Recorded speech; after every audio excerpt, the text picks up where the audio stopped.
ನಮ್ಮ ದೇವ್ರು ಕತ್ತಲೆಯನ್ನು ಇಷ್ಟನೇ ಪಡಲ್ಲ. ಅದಕ್ಕೆ ಸೂರ್ಯನ ಸೃಷ್ಟಿ ಮಾಡಿ ರಾತ್ರಿಯಲ್ಲಿ ಕೂಡ ಒಂದು ಝೀರೋ ಲೈಟ್ ಇಟ್ಬಿಟ್ಟಿದ್ದಾರೆ ನೋಡಿ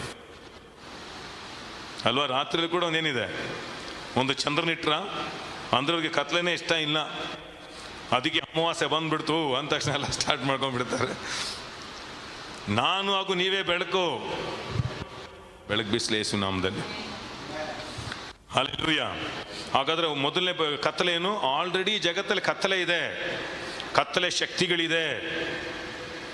ಅದಕ್ಕೆ ನನಗೂ ಹಾಗೂ ನಿಮಗೂ ಶಕ್ತಿ ಬೇಕಾಗಿದೆ, ಪವರ್ ಬೇಕಾಗಿದೆ. ಅದಕ್ಕೆ ಪವಿತ್ರಾತ್ಮನ ಕಾದುಕೊಳ್ಳಿರಿ, ನಿಮಗೊಂದು ಶಕ್ತಿ ಕೊಡಲ್ಪಡುತ್ತದೆ. ಆಮೇಲೆ ಇವತ್ತು ಸೈನ್ಸ್ ಅದೆಲ್ಲ ಏನು ಮಾಡಲ್ಲ, ಅದೆಲ್ಲ ನಿರೂಪಿಸಲ್ಲ. ಅದಕ್ಕೆ ದುಡ್ಡು ಇದ್ಬಿಟ್ರೆ ಸಾಕು, ನಾವು ಸ್ವಲ್ಪ ಜಮೀನು ಮಾಡ್ಕೊಂಡ್ರೆ ಸಾಕು, ನಾನು ಸ್ವಲ್ಪ ಗೌರ್ಮೆಂಟ್ ಕೆಲಸ ಸಿಕ್ಬಿಟ್ರೆ ಸಾಕು, ನಾನು ಸ್ವಲ್ಪ ಪೆನ್ಷನ್ ಇಷ್ಟು ಬಂದ್ಬಿಟ್ರೆ ಸಾಕು, ಇಷ್ಟೆಲ್ಲ ಅನೇಕರು ಬಾಳ್ತಿದ್ದಾರೆ. ಇಲ್ಲ, ದುಷ್ಟ ಶಕ್ತಿ, ಅಂಧಕಾರದ ಶಕ್ತಿಗಳು ಈ ಜಗತ್ತಲ್ಲಿ ಆಳ್ವಿಕೆ ಮಾಡ್ತಾ ಇದೆ.